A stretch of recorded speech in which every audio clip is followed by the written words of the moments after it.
qué maravilloso poder compartir con ustedes durante estos días en este podcast de la Iglesia Buenas Nuevas y en este especial de Semana Santa. Estamos en una fecha que es una fecha especial para cada uno de nosotros, una fecha de mucho reflexionar, de mucho meditar en la palabra de Dios.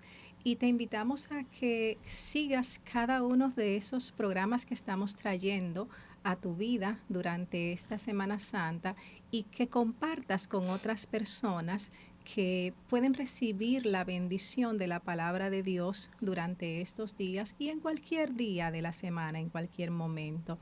Te invitamos a que si no te has suscrito al podcast de la Iglesia Buenas Nuevas, pues que puedas hacerlo y que puedas acompañarnos en cada uno de los programas que traemos para ti.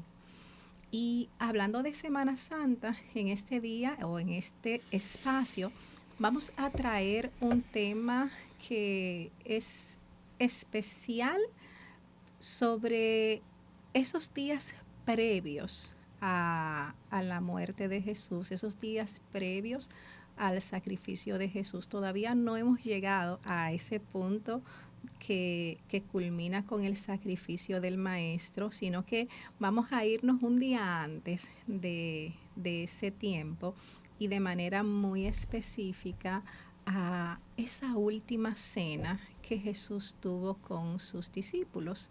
Una cena que tuvo en compañía de aquellas personas que le acompañaron durante su ministerio aquí en la tierra, porque es agradable para nosotros poder estar en buena compañía y en el día de hoy pues me encuentro en buena compañía con una hermana que aprecio mucho y que le damos la bienvenida al podcast de la Iglesia Buenas Nuevas, nuestra hermana Maylén, bienvenida.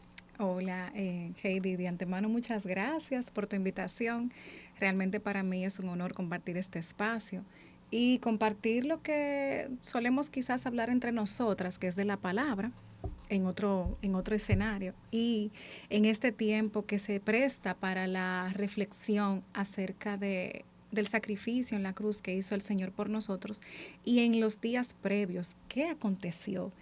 Cómo eso ha marcado nuestra historia y cómo marca nuestra vida. A veces hay cosas que nosotros podemos hacerlas por costumbre, por ritual, no podemos decirlo así, lo hacemos por ritual, lo hacemos porque, bueno, es algo que se hace, pero que no necesariamente hemos reflexionado sobre cuál es la razón y cuál es el significado que tiene para nuestras vidas o qué es lo que el Señor nos estaba mostrando, nos estaba enseñando con ello. Y uno de esos acontecimientos que se dieron en esa última semana de Jesús con sus discípulos o de Jesús acá en la tierra es esa cena que tuvo con ellos que nos narra la Biblia en el libro de Mateo, también en Marcos, en Lucas y de una manera un poquito diferente y particular en el Evangelio de Juan. O sea, en cada uno de los evangelios nos habla acerca de ese acontecimiento, acerca de esa última cena. Sin embargo, cada uno enfoca o enfatiza algún detalle particular que no necesariamente los otros pues lo toman en cuenta, porque el Señor nos quiere mostrar a través de los diferentes evangelios alguna característica particular de cada uno de esos eventos. Sí, así es. Realmente el poder ver ese momento a través de los 4 evangelios, como tú bien mencionabas, en Mateo, Marcos, Lucas, Juan, nos da una cosmovisión de cómo aconteció. Y yo me imagino como estando en una habitación, una mesa preparada, y quizás cuando tú entres tú destacas un detalle, yo destaco otro detalle, y así es a través de las escrituras, pero las escrituras, los libros no están separados uno de otro, sino que ciertamente son un engranaje perfecto para nosotros poder entender las escrituras y conocer al Señor. Amén, así es.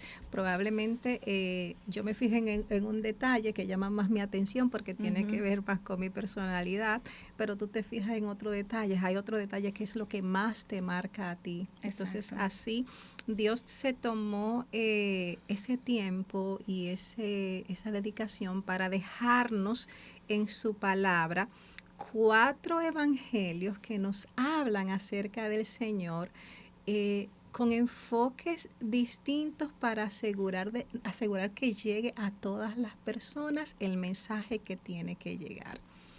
Así es. 3 de ellos se parecen mucho. Si nosotros vemos, por ejemplo, la narración de Mateo, de Marcos, de Lucas, se parecen mucho las narraciones de ellos acerca de esta última cena, pero cuando nos vamos a Juan, Juan es completamente diferente sí. En la mayoría de del contenido del Evangelio de Juan. Juan es completamente diferente.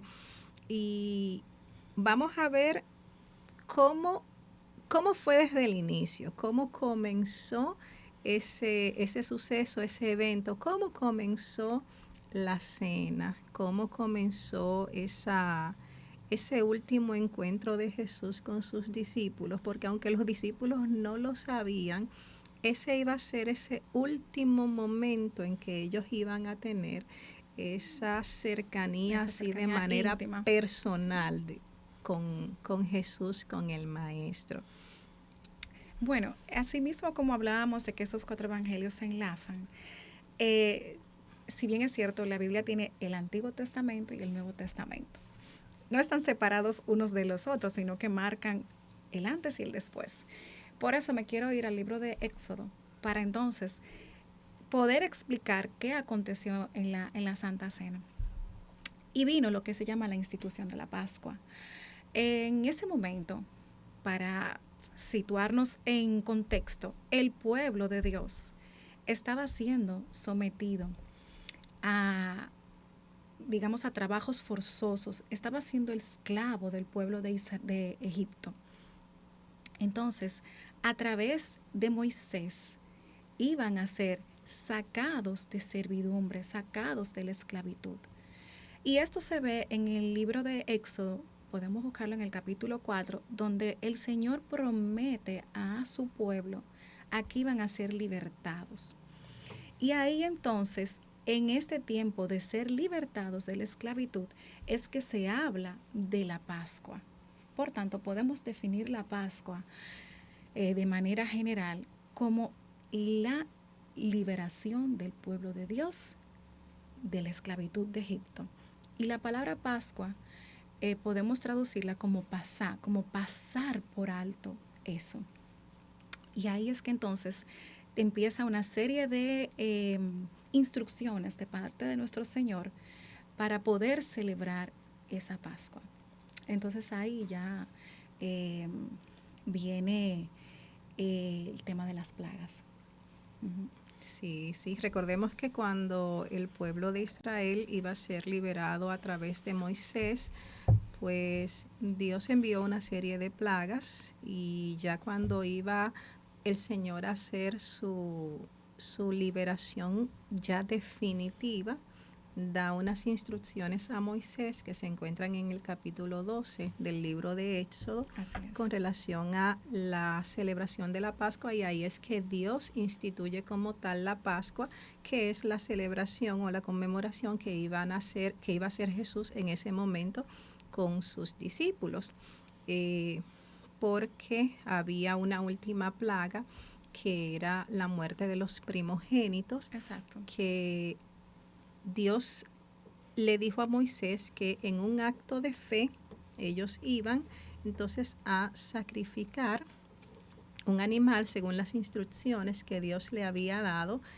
e iban a identificar sus puertas, los postes y el dintel de sus puertas, lo iban a teñir con la sangre de ese animal, para que entonces en ese acto de fe ellos fueran librados de la muerte de los primogénitos, y al mismo tiempo ellos iban a estar haciendo esa celebración, esa fiesta solemne, que es como le llama la Biblia, esas fiestas solemnes, en conmemoración de esa liberación que Dios hizo de ellos cuando estaban siendo esclavos en Egipto. Era una conmemoración que Dios le había dicho que de manera perpetua ellos debían cada año en el mes de Nisan, que también se llamaba el Abib, el mes de Abib, exacto. Que coincide con marzo y abril. Exacto. No es el mismo calendario nuestro. A veces, por ejemplo, algunas personas se preguntan, ven acá, ¿por qué la Semana Santa no cae siempre en la misma fecha? Es que el calendario judío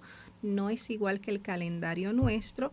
Entonces, el mes de Nisan o de Abib, que es donde se celebra la Pascua, que todavía hoy en día los judíos, muchos celebran esta fiesta solemne, porque para ellos, lastimosamente, muchos no han entendido que ya el Mesías vino y inició lo que es un nuevo pacto. Porque ese pacto inicial que hizo Dios con el pueblo, pues tuvo su tiempo, y luego entonces con Jesús, él mismo lo dice, que inicia un nuevo pacto.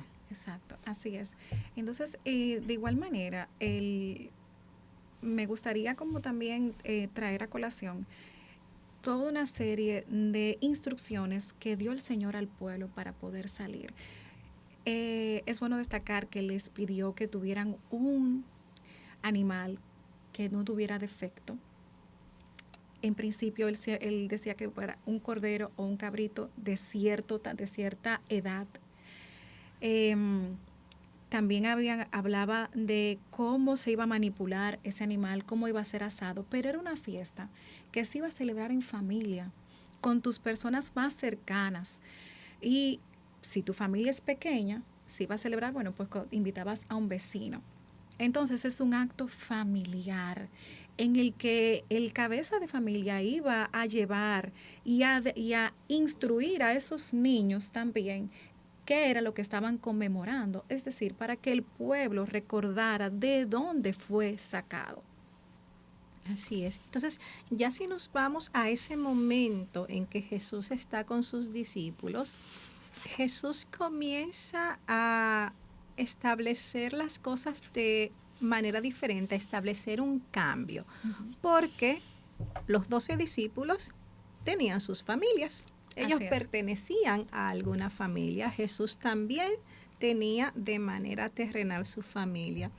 Pero Jesús instituye la cena con los apóstoles. Específicamente con los apóstoles, Él les dice a 2 de ellos que vayan a un lugar, les da unas instrucciones de una persona con la que se van a encontrar y que van a ir donde el dueño de la casa y le van a decir que dónde está el espacio donde el maestro va a celebrar la Pascua. Y todo aconteció tal como Jesús le había dicho, y ya luego entonces los evangelios se van a ese momento específico cuando ya están sentados a la mesa para compartir el pan. Y en ese momento Jesús les revela cómo es ese nuevo pacto, que ya no se trata de ese cordero o ese animal que se sacrificaba todos los años en la misma fecha para conmemorar la liberación del pueblo de la esclavitud, sino que esos mismos ingredientes que se compartían en la cena, él selecciona 2 de esos ingredientes para explicarles qué representaban y qué tenían que hacer ellos de ahí en adelante. Así es. Así es. Entonces, en ambas celebraciones hay, digamos que 2 elementos en común, que es el pan y el vino. Exactamente. Entonces, el pan en la Pascua, antes del sacrificio del maestro, significaba ese pecado, esa separación que había entre lo que era el pueblo de Dios y el Señor, esa modalidad. Entonces, con el pan indicaba que iniciaba una vida de santidad, de consagración para el Señor. A diferencia entonces ya con el nuevo pacto, que el pan significa el cuerpo de Cristo, el cual fue sacrificado para salvación. Sí, si nos acompañan a leer, pueden buscar en sus Biblias en el libro de Lucas, el capítulo 22, que Lucas, la celebración de la cena, Lucas la tiene en el capítulo 22, mientras que Mateo la tiene en el capítulo 26 y Marcos la tiene en el capítulo 14, si ustedes quieren verlo desde diferentes perspectivas de los evangelios.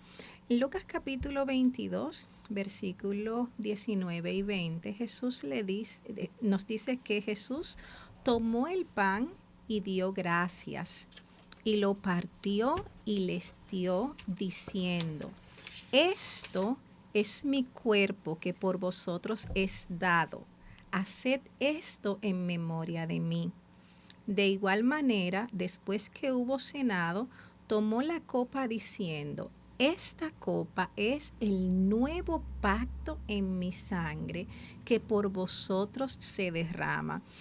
Y hay una forma en que lo dice Pablo cuando habla con los corintios en el capítulo 11 del libro de Primera Corintios, cuando habla del pan, que Pablo dice: este es mi cuerpo que por vosotros es partido.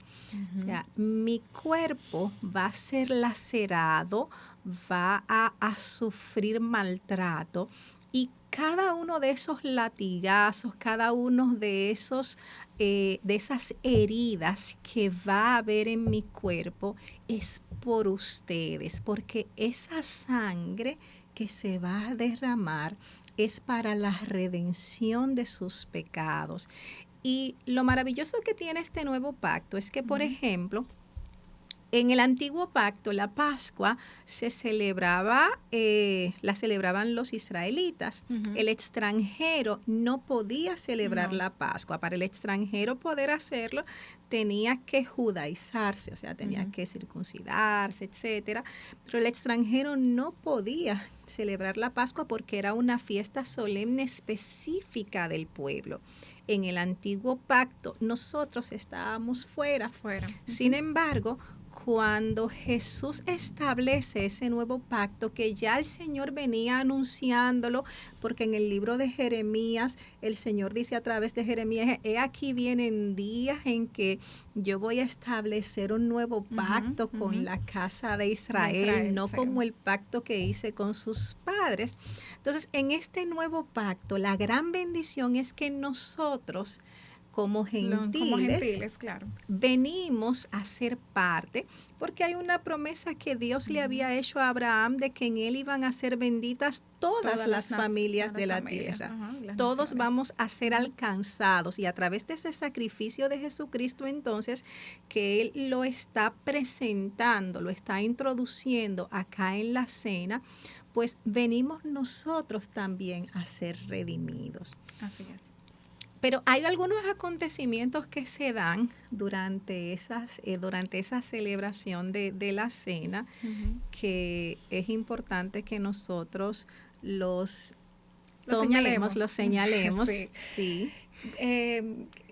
Hay algunos que son más conocidos, hay otros que algunos los conocen, otros no. Hay otros que algunos ni siquiera tomamos en cuenta de que eso es parte de la celebración de la cena.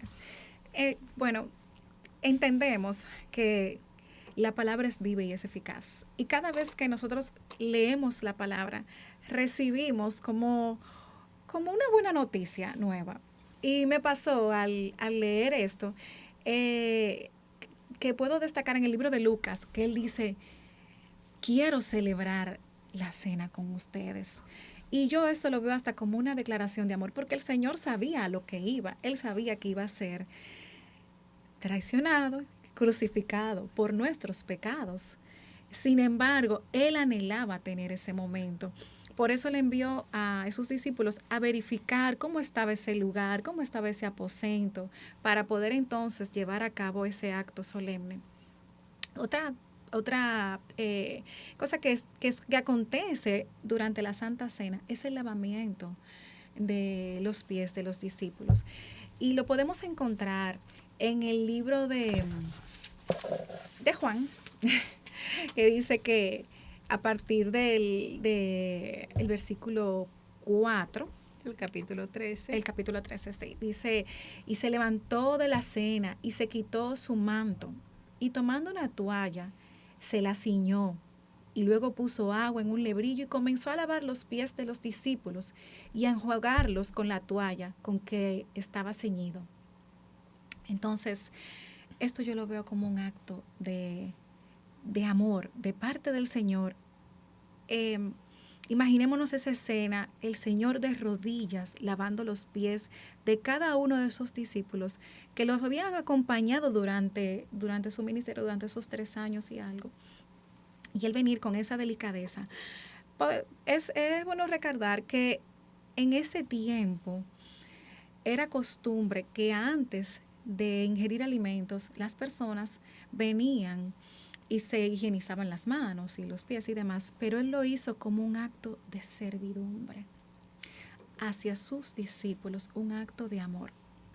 Y a la vez, también para mí refleja una manera de enseñarnos que nos es necesario lavarnos delante del Señor continuamente.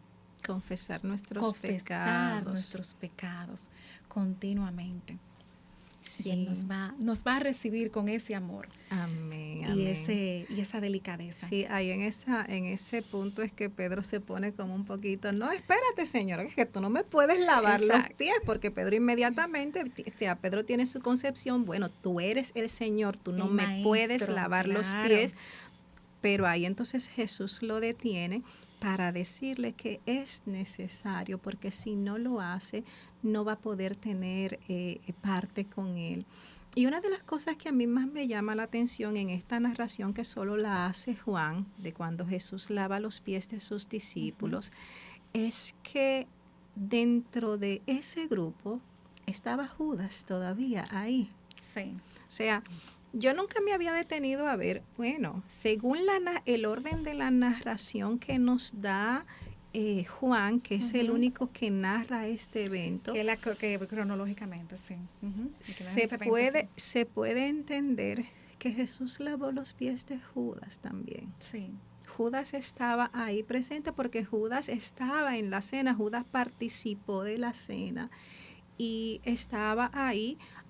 Hay un momento en que tú misma me comentabas, bueno, hay una parte donde Jesús incluso le dice a ellos que no todos están limpios. Así es. Porque Jesús le dice, cuando Pedro dice, no me vas a lavar, entonces Jesús le dice que si no, entonces no va a tener parte con ellos. Entonces luego Pedro le dice, no, pero lávame entero. Lávame la cabeza, pero no importa de todo. Pie a cabeza, lávame de pie a cabeza. Entonces Jesús le dice, no, el que está limpio no necesita más que lavarse los pies. O sea, cuando tú llegabas de visita a una casa, tus pies se ensuciaban con el camino. Sí, exacto. Y por eso se lavaban los pies. Y es que nosotros estamos día a día caminando en este mundo y nuestros pies se ensucian. O sea, es una representación de cómo nosotros nos podemos contaminar día a día con las cosas que suceden a nuestro alrededor. Claro. Y por eso necesitamos venir al Señor para lavar nuestros pies. Su palabra nos dice que con qué limpiará el joven su camino, con guardar tu palabra. Entonces, Jesús está dispuesto a día, si nosotros confesamos nuestros pecados delante de Él, Él está dispuesto a perdonarnos. Sí, y a limpiarnos, dice, a perdonarnos y a limpiarnos de toda maldad. Así es. Entonces, ahí, dentro de ese grupo, que es lo que estaba diciendo hace un momentito, ahí estaba Judas. Y el Señor sabía lo que Judas iba a hacer, porque ya Judas había comenzado, o sea, ya Judas tenía todo su plan armado, ya Judas había maquinado lo que iba a hacer, ya él tenía en mente y solo estaba buscando la oportunidad para entregarlo. Y el Señor sabía lo que iba a hacer Judas. Y aún así Judas estaba ahí con él a la mesa. El Señor no lo excluyó. Y es que Dios a todos nos da la oportunidad, no importa cuál sea nuestro pecado, no importa cuál sea la condición de nuestra vida, el Señor nos da la oportunidad de nosotros poder acercarnos a Él. Pero necesitamos recibir esa transformación que Él nos quiere dar. Necesitamos recibir esa limpieza que Él quiere hacer en nuestras vidas. Y esa parte nos corresponde a nosotros decidirla. Sí. El Señor no nos excluye por nuestros pecados porque Él murió. Dice que su sangre se derramó para redención del pecado de todos nosotros, de todos. No excluye a nadie. Todos tenemos esa oportunidad de venir a Dios para ser limpiados, para ser redimidos, para ser transformados. Así es. Y no solamente podemos ver eso con la redención de nuestro Señor, sino que en el Señor no hay sombra ni variación. El Señor es el mismo ayer, hoy y siempre. Y comentándote lo de la Pascua, también había una segunda Pascua que se celebraba un mes después. ¿Para quién? Para aquellas personas que en ese momento no estaban en la casa o que estaban en una situación de pecaminosa, de impuros, exactamente, que no les permitía en ese momento poder participar del acto solemne. Y yo lo veo así también, como tú lo decías hace un momento. El Señor siempre nos da la oportunidad. Es esencial en nuestra vida tomar la decisión de que podemos alcanzar misericordia, de que podemos ir al trono de su gracia, de que podemos ir delante de Él, confesar nuestros pecados y saber que Él nos va a limpiar y hacernos dignos delante de su presencia. Amén. Y hay un detalle importantísimo dentro de los detalles que me llaman la atención de esta narración que nos dan los 4 evangelios. El elemento esencial de la celebración de la Pascua era ese sacrificio. Ese era el elemento esencial. Sin embargo, si nosotros nos vamos a la narración de cada uno de los evangelios, ninguno nos habla acerca del animal que iba a ser sacrificado. Ninguno nos habla acerca de eso. ¿Por qué? Porque al final el sacrificio que se iba a entregar por nosotros, por nuestros pecados, estaba con ellos ahí, sentado a la mesa. Y Jesús sabía, porque ya Dios tenía establecido cuándo y cómo iba a entregar su vida. No fue por casualidad que cayó en esa fecha, no fue un tema de coincidencia. Ay, mira, coincidencialmente Jesús murió para la fecha de la Pascua. No, no fue una coincidencia. Durante esos últimos días de Jesús, Jesús venía anunciando constantemente a sus discípulos que Él iba a ser entregado, que ya estaba llegando su tiempo, que ya estaba llegando su hora.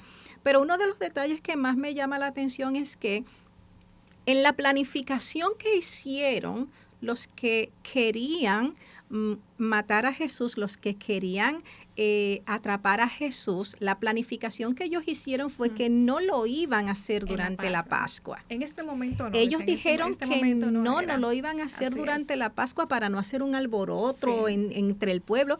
Sin embargo, Jesús le dijo a sus discípulos que iba a ser ahí. Que iba a ser, porque hay un momento que le dice, de aquí a 2 días, llegó mi tiempo, de aquí a 2 días voy a ser entregado, de aquí a 2 días, yo me voy a ir todavía un poco y no me veréis. O sea, Jesús les estaba anunciando que ya su tiempo estaba llegando, que su tiempo había llegado y que lo que Él vino a hacer, lo iba a hacer ya. Esa entrega que Él vino a dar de sí mismo iba a acontecer. Y otro de los puntos entonces que me llama muchísimo la atención, que se concentra en el Evangelio de Juan específicamente, es lo que se conoce como el discurso del aposento alto, que va desde el capítulo 14, porque en el capítulo 13 habla un poquito de la negación de Judas, de cuando él lava los pies a sus discípulos, pero como tal en el mismo capítulo 13 comienza ese discurso del aposento alto que lo plasma el evangelista Juan, de cómo Jesús comienza a hablar a sus discípulos para preparar su corazón para lo que iba a acontecer, y comienza a darle esas palabras de consuelo. Sí, y para esa separación, porque digamos que ellos tenían un tiempo caminando juntos, días completos, y venía ese tiempo de esa separación. El Señor tenía que preparar el corazón de sus hijos. Para sabiendo que ya Él no iba a estar con ellos. Pero aparte del hecho de que no iba a estar con ellos, el hecho de que Él mismo les dijo que ellos todos les iban a dejar, le iban a traicionar todos. Entonces, para que su corazón no se desplomara y no se dieran por vencido porque, bueno, fallamos, metimos la pata, no hicimos las cosas que dijimos que íbamos a hacer. Jesús comienza a preparar sus corazones y a decirles que ellos van a tener momentos de angustias, que van a tener momentos de sufrimiento, que Él se va a ir a un lugar donde ellos no pueden estar. Así es. Pero les dio una promesa. La promesa de que el Espíritu Santo iba a venir para estar con ellos, y entonces el Espíritu Santo iba a seguir haciendo ese trabajo en sus vidas y en sus corazones. Así es. Bueno, y después de ahí Pedro, de haberlo negado, se arrepintió, pero después de ahí entonces Pedro forma parte ya de un legado especial y de una parte en la que él nos deja como él fue lleno del Espíritu Santo y llevó a cabo lo que el Señor había marcado en su vida para hacer. Sí, y ese discurso del aposento alto en el capítulo 17 de Juan culmina con una oración que Jesús hace por sus discípulos. Esa oración donde Jesús entonces se conecta con el Padre y comienza a orar por cada uno de ellos, por esos que Dios le había dado, que los ha guardado. Y en esa oración, una de las cosas que me gusta mucho es que aunque nosotros no estábamos ahí, Jesús nos incluye a nosotros, porque hay una parte de esa oración donde Jesús entonces le dice al Padre en el capítulo 17, versículo 20, mas no ruego solamente por estos, sino también por los que han de creer en mí por la palabra de ellos, para que todos sean uno, como tú, oh Padre, en mí y yo en ti, que también ellos sean uno en nosotros, para que el mundo crea que tú me enviaste. Porque hoy en día nosotros en las iglesias hacemos como Jesús nos dijo, que vamos a partir el pan, compartir la copa, compartir el vino, pero eso tiene un propósito. No es simplemente que comamos un pedazo de pan y tomemos una copa con un poquito de vino porque sí. Tiene un significado que debe ser una realidad en nuestras vidas y debemos estar seguros que entendemos por qué lo hacemos. Claro, él lo dice, hagan esto en memoria de mí. En memoria de mí. Correcto. Hasta que Él entonces venga nuevamente. Así es. Sí, cuando en Mateo, por ejemplo, Él le dice a los discípulos con relación a esa copa, en Mateo es el único que dice que yo os digo que desde ahora no beberé más del fruto de la vid hasta aquel día que lo beba nuevo con vosotros en el reino de mi Padre. Eso está en Mateo 26, 29. 26, 29. Así es. Correcto. O sea, Jesús no solo les está diciendo, este pan es un símbolo, esta copa es un símbolo, porque no es que sea literalmente el cuerpo de Jesús y literalmente la sangre de Jesús, es un simbolismo que Jesús utiliza, pero Jesús no solo les está dando en el momento a ellos una promesa de que Él iba a morir y que iba a derramar su sangre porque no había acontecido todavía. Al día de hoy, nosotros lo que hacemos es recordar ese sacrificio de Jesús. Pero no solo recordamos el sacrificio de Jesús, sino que Jesús también hizo una promesa de que algún día volverá a estar con ellos, de que algún día nosotros volveremos a estar con Él, nosotros vamos a estar con Él, porque Él les promete a sus discípulos que Él las va a volver a beber con ellos en el reino de su Padre, en el reino de Dios. Y es algo parecido a lo que nos dice Pablo en el libro de 1 Corintios, cuando Pablo habla acerca de la cena. Cuando nosotros tomamos la cena del Señor, no solo estamos anunciando su muerte, no solo estamos recordando su muerte, sino que estamos anunciando su venida. Exacto, así es. En 1 Corintios 11:26, Pablo dice, así pues, todas las veces que comiereis este pan y bebiereis esta copa, la muerte del Señor anunciáis hasta que Él venga. O sea, hay una conmemoración de lo que Jesús hizo y una promesa de lo que Él va a hacer, que es lo que sostiene nuestras vidas. Así es. Es lo que nos da esperanza a seguir hacia adelante y creyendo en Él, en que a través de Él tenemos vida y vida eterna. Amén, amén. Entonces, yo te invito a que en estos días tú puedas reflexionar acerca de ese sacrificio de Jesús y eso que Jesús nos dio como ejemplo en ese momento en que estuvo compartiendo con sus discípulos la cena. Saber que Él puso su vida por nosotros, que nos enseñó a amar aún aquellos que nos puedan hacer daño, que nos enseñó a que nosotros no nos sintamos superiores a los demás, sino que podamos servir a otros, porque a eso somos llamados, a servir a los demás. Y saber que el Señor viene pronto por cada uno de nosotros, que viene a buscarnos y que estamos constantemente anunciando al mundo su venida. Amén, así es. Amén. ¿Qué te parece si hacemos una oración para nosotros concluir? Concluir, sí, así es. Ay, Padre amado, Señor, te damos gracias, Padre, porque podemos venir delante de tu presencia, Señor, y saber que si confesamos nuestros pecados, tú eres fiel y justo de perdonarnos y limpiarnos de toda maldad. Saber, mi Dios, que tú moriste en la cruz del Calvario por nuestras iniquidades, nuestros pecados, pero que a la vez, Señor, abriste la oportunidad de tener la vida eterna, de saber que tú nos perdonas, Señor, de saber que tú quieres mejores cosas para nosotros, Padre, y que ciertamente, mi Dios, tu venida está pronto. Te pedimos, mi Dios, que este tiempo de estos días sean de reflexión genuina para nosotros, mi Dios, que traigas convencimiento de pecado, que entendamos, Señor, que solo tú eres el camino, la verdad y la vida, y que solo a través de ti tenemos la vida eterna, Padre. Te damos gracias, Señor, en el nombre poderoso de Jesús. Amén. Amén, amén. Muchísimas gracias por acompañarnos. Te invitamos a que sigas conectados con este especial de Semana Santa y que sigas compartiendo con otras personas para que sus vidas sean edificadas. Dios te bendiga. Amén. Dios le bendiga. Buenas noches.